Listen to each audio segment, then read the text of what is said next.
비단 치마 속에 감춰진 이야기를 해드리겠습니다. 조선의 궁궐 안에는 왕비만 사는 것이 아니었습니다. 중전마마의 처소 뒤편으로 높은 담장이 겹겹이 둘러쳐진 곳에 또 다른 여인들이 살았습니다.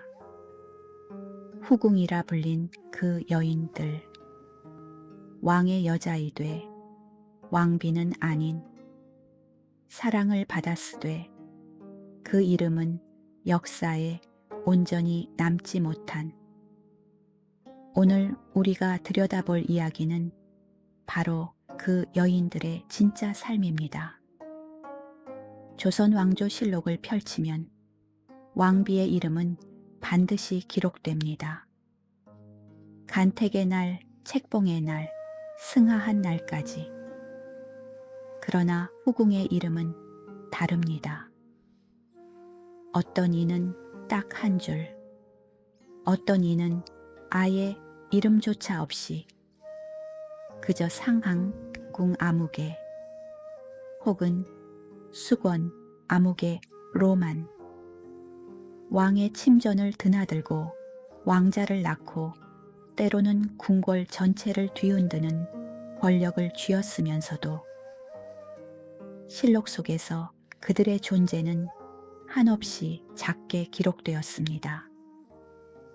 그것이 조선이 후궁을 바라보는 시선이었습니다. 그렇다면 후궁은 어떻게 만들어졌을까요? 조선에서 후궁이 되는 길은 크게 두 가지였습니다. 첫째는 간택 후궁입니다. 왕비를 뽑는 방식과 비슷하다게 전국에서 양반가의 처녀들을 모아 왕이 직접 고르는 방식이었습니다. 이렇게 뽑힌 후궁은 처음부터 정식 지위를 받았고 빈이나 귀인의 품계로 입궁하였습니다. 집안의 배경이 중요했고 간택에 뽑힌다는 것은 가문 전체의 영광으로 여겨졌습니다. 그러나 실제로 훨씬 더 많은 수를 차지한 것은 두 번째 경로였습니다. 바로 승은 후궁입니다. 처음엔 궁녀로 입궁했다가 왕의 눈에 들어 하루아침에 후궁의 자리에 오른 경우입니다. 어린 나이에 궁에 들어와 수십 년을 궁녀로 살다가 왕의 시중을 들던 어느 날 갑자기 왕의 여인이 되는 것. 드라마에서 자주 보던 그 장면들이 바로 이 경우입니다. 궁녀로 입궁하는 나이는 보통 10살 안팎이었습니다. 아직 어머니 손을 잡고 싶을 나이에 그 높은 대궐문 안으로 들어서는 것입니다. 그 아이가 수십 년 후 왕의 여인이 될지 아니면 평생 궁녀로만 살다 생을 마칠지 그날은 아무도 몰랐습니다. 후궁이 된다는 것. 세상 사람들 눈엔 대단한 영광처럼 보였을 것입니다. 왕의 여인이 된다는 것이니까요. 허나 실록을 찬찬히 읽다 보면 그 이면에 감춰진 진짜 이야기가 보이기 시작합니다. 숙종 임금의 시절로 가보겠습니다. 숙종 6년, 그 이름도 유명한 장옥정이 처음 궁에 들어왔습니다. 역관 출신의 집안에서 태어난 여인이었습니다. 당시 기준으로 그리 높지 않은 집안이었습니다. 그러나 그녀의 미모와 총명함은 숙종의 눈을 단번에 사로잡았고 숙종은 그녀를 후궁으로 들이려 하였습니다. 허나 이게 순탄하지 않았습니다. 서인 세력을 등에 업은 대비 김씨, 즉 명성왕후가 강하게 반대하였습니다. 역관 집안의 딸을 후궁으로 들이다니 있을 수 없는 일이다. 결국 장곡정은 한번 쫓겨났습니다. 궁 밖으로. 그것도 대비의 명으로. 이 장면 하나만 봐도 알 수 있습니다. 후궁이란 왕의 총애만으로 지위가 보장되는 자리가 아니었습니다. 대비의 눈 밖에 나면 왕의 사랑도 소용이 없었습니다. 왕실의 어른들, 궁 안의 정치, 바깥의 당파 싸움, 그 모든 것이 후궁 한 여인의 운명을 쥐고 흔들었습니다. 왕이 아무리 사랑해도 그것만으로는 살아남을 수 없는 곳, 그것이 조선의 궁궐이었습니다. 명성왕후가 승하한 뒤 잔곡정은 다시 입궁하였습니다. 그리고 수건, 소희, 희빈의 자리를 차례로 거쳐 마침내 왕비의 자리에까지 올랐습니다. 조선 역사상 후궁 출신이 왕비가 된 유일한 경우입니다. 그러나 그 자리는 오래가지 않았습니다. 인현왕후가 복이 되면서 다시 희빈으로 강등, 그리고 결국 사약. 실록에 기록된 그날의 기록은 짧고도 냉정합니다. 희빈 장씨에게 사사하였다. 단 8글자. 그게 전부였습니다.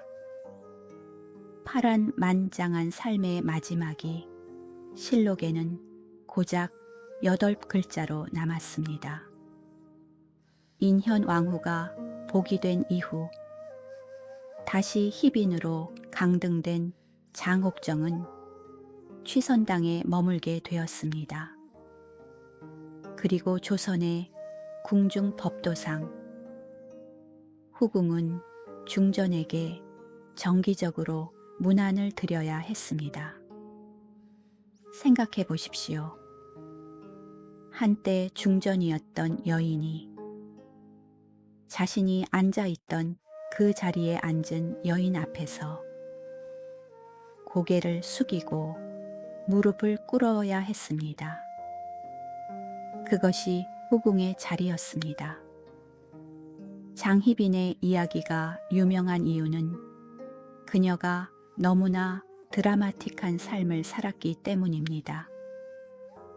그러나 실록을 들여다보면 그보다 더 조용하고 그래서 더 슬픈 후궁들의 이야기가 훨씬 많습니다. 성종 임금 시절로 가보겠습니다. 성종은 조선의 왕들 중 후궁을 가장 많이 둔 왕 중 하나였습니다. 실록에 이름이 남은 후궁만 해도 12명. 이름이 남지 않은 이들까지 합하면 더 많았을 것입니다. 그 중에 귀인 엄씨라는 여인이 있었습니다. 성종의 총애를 받아 왕자까지 낳은 여인이었습니다. 그녀는 궁에서 수십 년을 살았고 왕의 사랑도 받았으며 자식도 건강하게 키웠습니다. 겉으로 보면 성공한 후궁이었습니다. 그러나 성종이 승하하고 연산군이 즉위하자 그녀의 운명은 순식간에 바뀌었습니다. 연산군은 즉위 직후 자신의 생모인 패비 윤씨가 사약을 받을 때 이를 찬성하였다는 이유로 귀인 엄씨와 귀인 정씨를 처형합니다. 그것도 왕자들이 지켜보는 앞에서 실록은 그 장면을 이렇게 기록하였습니다. 왕이 두 귀인을 전 앞에 꿀리고 왕자들로 하여금 치게 하였다. 왕의 총애를 받아 왕자를 낳고 평생을 궁에서 살았던 여인. 그 여인의 최후가 왕자들이 지켜보는 앞에서 맞이한 죽음이었습니다. 이것이 후궁의 현실이었습니다. 왕이 살아있는 동안엔 비단 옷을 입고 살지만 왕이 죽고 나면 그 보호막도 함께 사라지는 것. 다음 왕이 적대적이라면 아무리 왕자를 낳은 후궁이라 해도 목숨을 보장받지 못하는 것. 왕의 사랑이 얼마나 유한한 것인지를 귀인 엄씨의 최후가 너무도 잔혹하게 보여주고 있었습니다. 그렇다면 왕이 죽은 뒤 운 좋게 목숨을 부지한 후궁들은 어디로 갔을까요? 조선의 법도는 이것도 정해 놓았습니다. 선왕의 후궁들은 왕이 승하하면 머리를 깎고 비구니가 되거나 궁궐 한켠에 별궁에 모여 살아야 했습니다. 이 별궁을 수성궁이라 불렀습니다.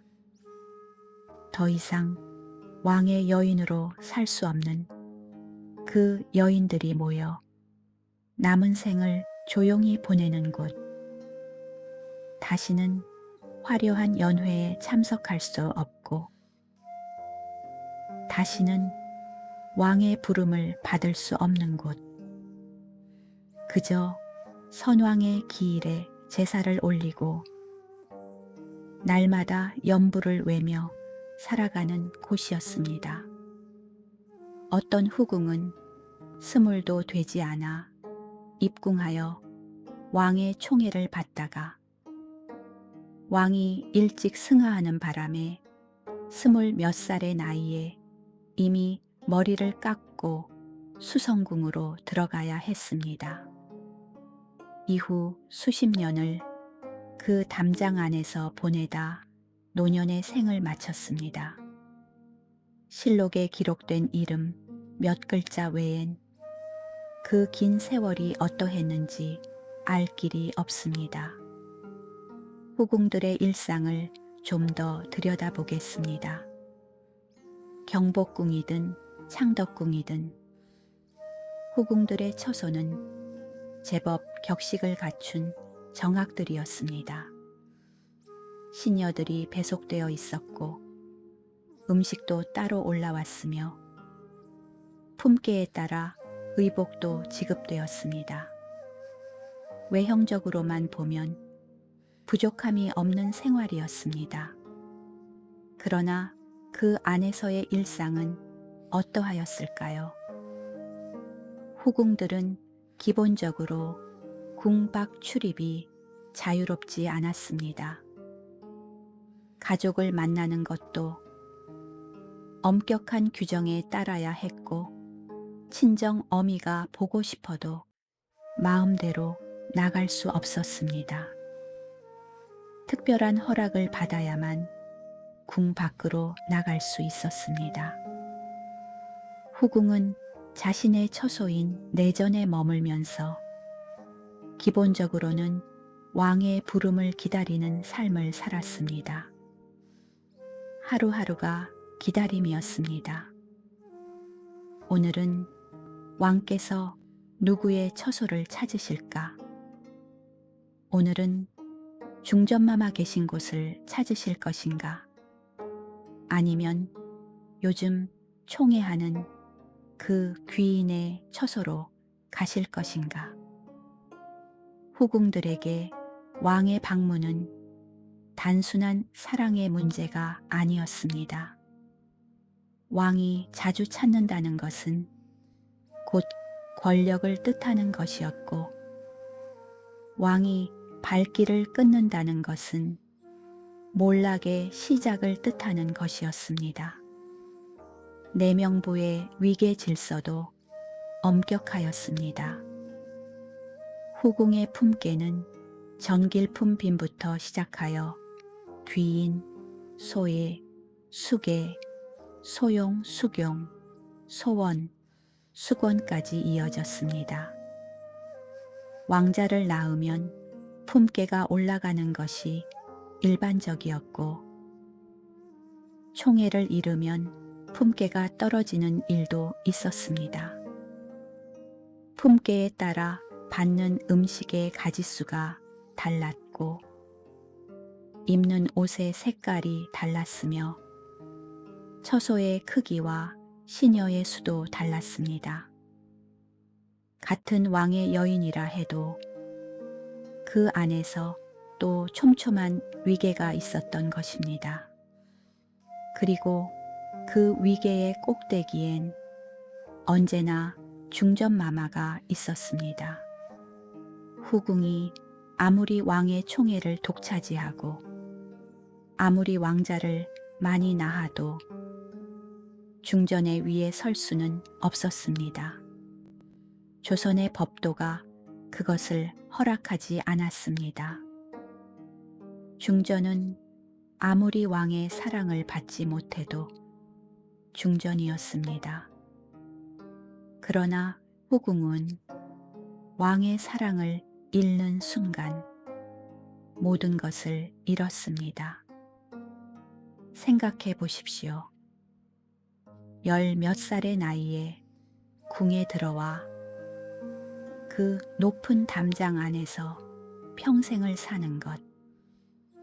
담장 너머의 세상이 어떻게 돌아가는지, 친정은 어떻게 지내는지, 그 모든 것을 소식으로만 전해 들으며 사는 것.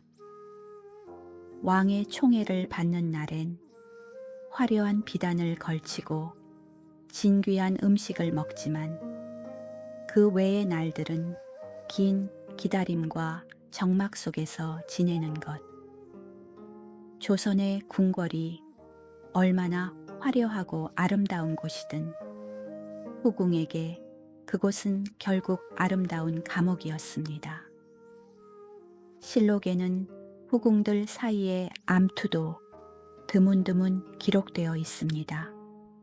왕의 총애를 두고 벌어지는 다툼, 왕자를 먼저 낳기 위한 보이지 않는 경쟁, 때로는 저주를 걸었다는 기록도 있었고, 상대방의 음식에 무언가를 넣었다는 의혹의 기록도 있었습니다. 이것이 단지 여인들의 질투심 때문만이었을까요? 아닙니다. 왕의 총애는 곧 그 여인의 생존이었습니다.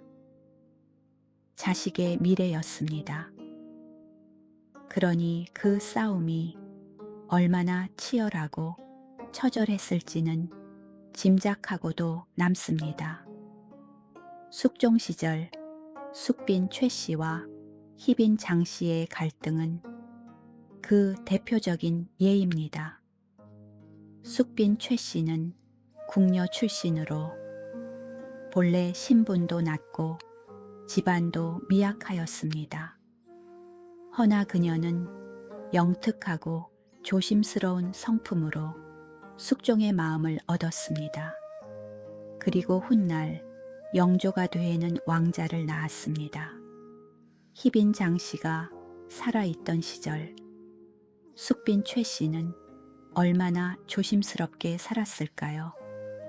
희빈 장 씨의 뒤를 바치던 남인 세력은 강대하였고 한때 왕비였던 그 여인의 위세는 하늘을 찔러놨습니다. 그 거대한 세력 옆에서 조용히 숨죽이며 왕자를 품에 꼭 안고 살아남은 것이 숙빈 최 씨였습니다.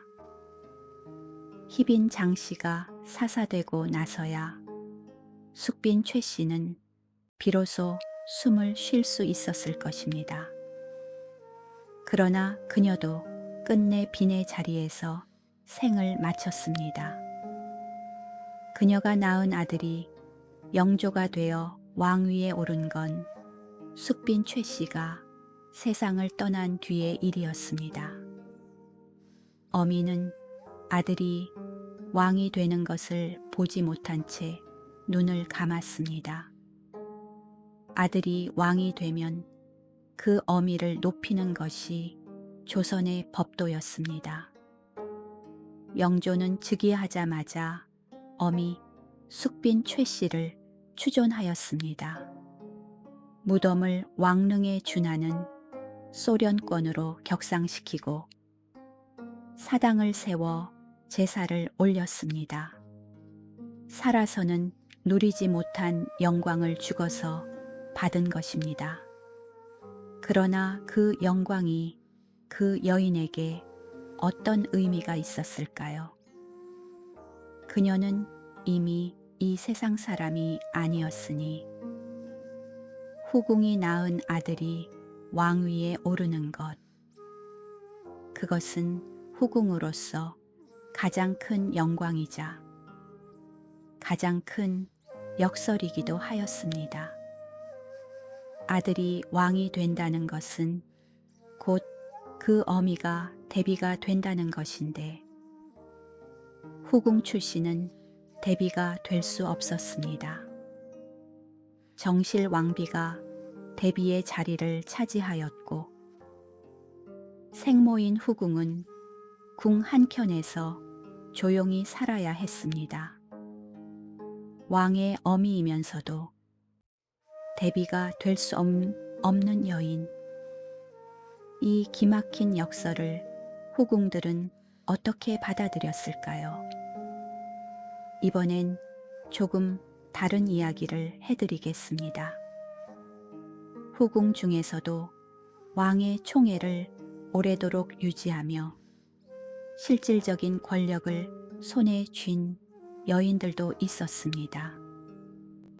영조 임금의 후궁 영빈 이 씨를 아십니까? 사도세자의 어머니입니다. 영조의 후궁 중에서 가장 오래도록 총애를 받은 여인으로 무려 사남 2녀를 낳았습니다. 영조와의 관계도 각별하여 다른 후궁들과는 달리 영조가 직접 그녀의 처소를 자주 찾았다는 기록이 남아 있습니다. 그러나 바로 그 영빈 이 씨가 자신의 아들 사도세자를 죽이는데 결정적인 역할을 하였습니다. 아들이 정신적으로 불안정해지고 온갖 광행을 저지르자 영빈 이 씨는 영조에게 직접 아뢰었습니다. 세자를 폐하여 주시옵소서. 어미가 아들의 죽음을 청한 것입니다. 이것을 두고 후세 사람들은 많은 이야기를 합니다. 냉혹한 어미라고도 하고 다른 왕자와 왕실을 보호하기 위한 선택이었다고도 합니다. 그러나 영조실록과 한중록을 함께 읽다 보면 영빈 이 씨 또한 자신이 후궁이라는 위치에서 벗어날 수 없었음을 알게 됩니다.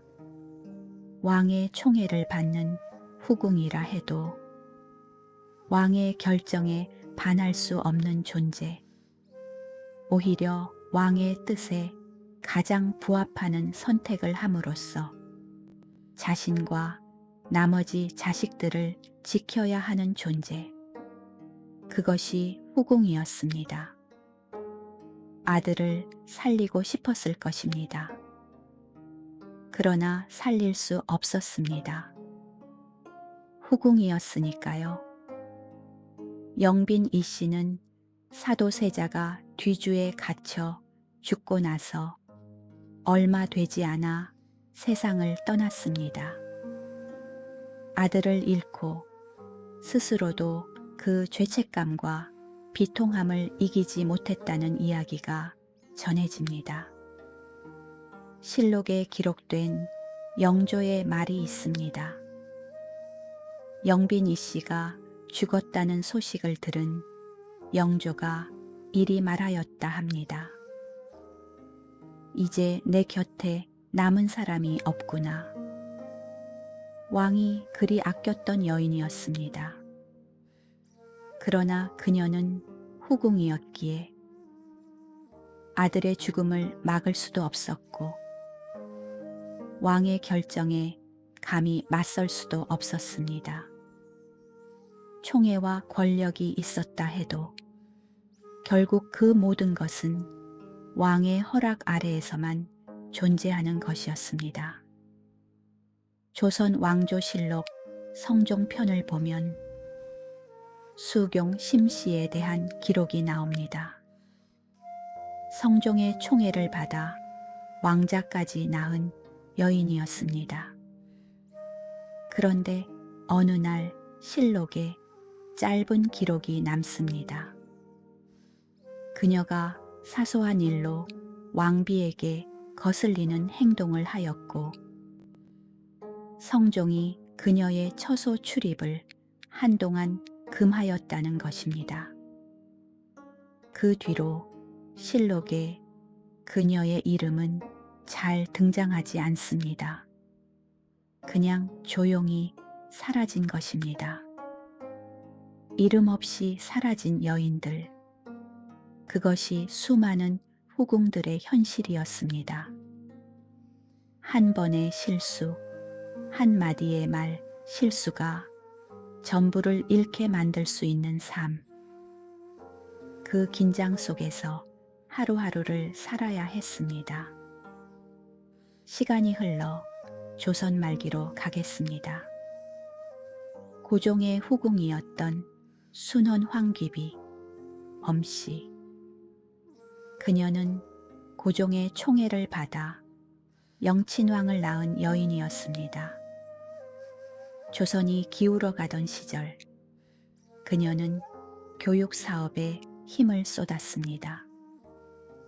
진명여학교와 숙명여학교의 전신이 되는 학교들을 세우는데 재정을 지원한 것으로 알려져 있습니다. 나라가 무너져가는 것을 막을 수는 없었지만 그 와중에도 자신이 할 수 있는 것을 찾아낸 여인. 그것이 조선 마지막 시절 한 후궁의 모습이었습니다.